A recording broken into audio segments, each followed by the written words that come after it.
नमस्कार दोस्तों।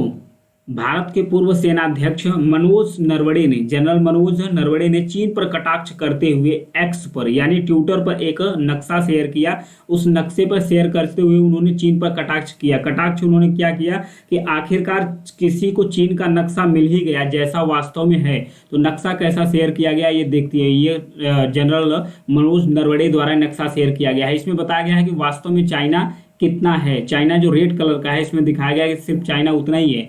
बाकी चाइना तिब्बत को भी ऑक्यूपाइड्स किया है और तुर्की का एरिया भी कुछ ऑक्यूपाइड्स किया है। फिर उसके बाद मंगोलिया का भी कुछ हिस्सा कैप्चर किया है। फिर उसके बाद मंचूरिया का भी हिस्सा चाइना के द्वारा कैप्चर कर लिया गया है। तब मिलाकर चाइना उतना बड़ा दिखता है, लेकिन वास्तव में चाइना रेड कलर का है जो वही है। ये मनोज नरवणे द्वारा कटाक्ष किया गया था। तो ये ऐसा क्यों किया गया? क्योंकि 28 अगस्त कुछ दिन पहले 28 अगस्त को चाइना के द्वारा एक स्टैंडर्ड मैप पब्लिश किया गया। चाइना के द्वारा एक स्टैंडर्ड मैप पब्लिश किया गया। तो उस मैप में चाइना ने भारत का जो अक्साई चीन है उसे, और उसके बाद जो भारत का अरुणाचल प्रदेश पूर्वोत्तर का राज्य है उसे, प्लस उसके साथ साथ ताइवान के साथ जो दक्षिण चीन सागर है पूरे को अपने मैप में, स्टैंडर्ड मैप जो 2023 का एडिशन जारी किया है उसमें चाइना ने दिखाया है। बोला है कि चाइना का ये ऐतिहासिक क्षेत्र है। उस पर भारत ने कड़ी प्रतिक्रिया दी। तो प्रतिक्रिया जो भारत ने रिएक्शन दिया, उस रिएक्शन का जवाब देते हुए चीन का जो विदेश मंत्रालय है, चाइना का जो विदेश मंत्रालय है, उसने कहा कि भारत को अति व्याख्या करने से बचना चाहिए। भारत को अति व्याख्या करने से बचना चाहिए। उसके कुछ ही दिन बाद भारत के पूर्व जो सेना अध्यक्ष थे जनरल नरवणे हैं, उन्होंने भी एक जो नक्शा था चाइना का वो शेयर कर दिया। उसमें चाइना के भी एरिया को उन्होंने घटाकर दिखाया है। इससे चाइना और भी तिलमिलाया है। उसी के साथ साथ जो जापान है, वियतनाम है, ताइवान है, फिलीपींस है, मलेशिया है, ये सब भी भारत के साथ खड़ा हो गए हैं। ये भी इंडिया के साथ खड़ा हो गए हैं। पूरे आसियान जो कंट्री है वो भी इंडिया के साथ खड़े हो गए और चाइना का विरोध कर रहे हैं। जो आसियान देश हैं, आसियान यानी जो दक्षिण पूर्व एशिया के देश है, यानी कि जो फिलीपींस हो गया, मलेशिया हो गया, ब्रुनेई, वियतनाम हो गया, ये सब कहते हैं कि एक आचार संहिता होनी चाहिए। एक आचार संहिता होनी चाहिए। वो आचार संहिता बाध्यकारी हो।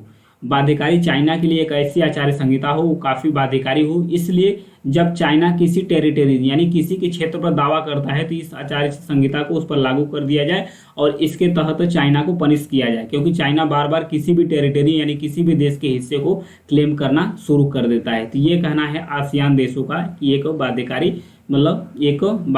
आचार संहिता हो जो चाइना पर लागू कर दिया जाए। तो चाइना ये जो 9 डैश लाइन अभी 10 डैश लाइन हो गई है, ये साउथ चाइना सी में चाइना के द्वारा रेखा खींचा गया है। ये काल्पनिक रेखा है। इसके अंतर के जो भी क्षेत्र हैं उसे अपना हिस्सा मानता है। ताइवान को भी चाइना अपना हिस्सा मानता है, जबकि ताइवान अपने आप को स्वतंत्र देश घोषित किया है।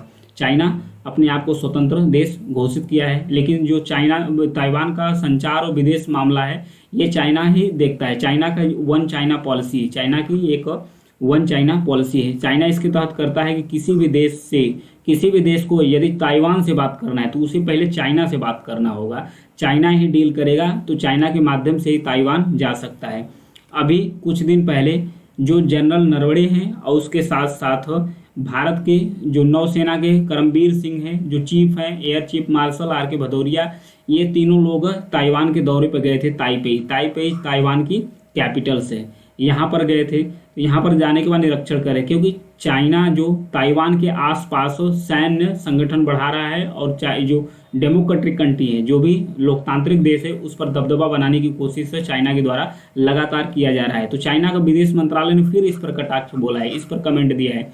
उसने कहा है, भारत का नाम लिया नहीं है, लेकिन कहा है कि इस तरीके से किसी को भी इस तरह की यात्रा से बचना चाहिए, क्योंकि जो चाइना की वन चाइना पॉलिसी है उसका सम्मान करना चाहिए। भारत चाइना के वन चाइना पॉलिसी को मानता है।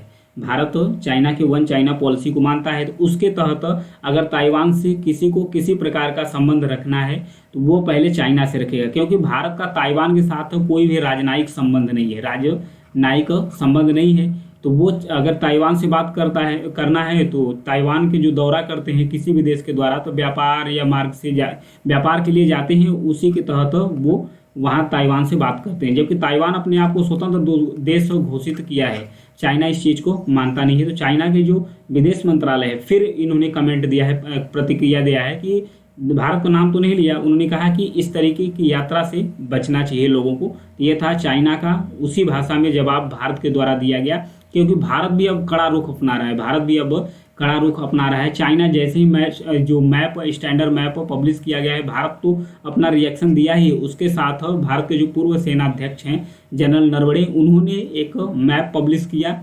इसमें दिखाया गया है कि चाइना का भी क्षेत्र बहुत कम है, चाइना भी ऑक्यूपाइड्स किया है। यदि मेरी जानकारी आपको पसंद आती है तो चैनल को सब्सक्राइब जरूर कीजिएगा, लाइक और शेयर करते रहिए। Thank you.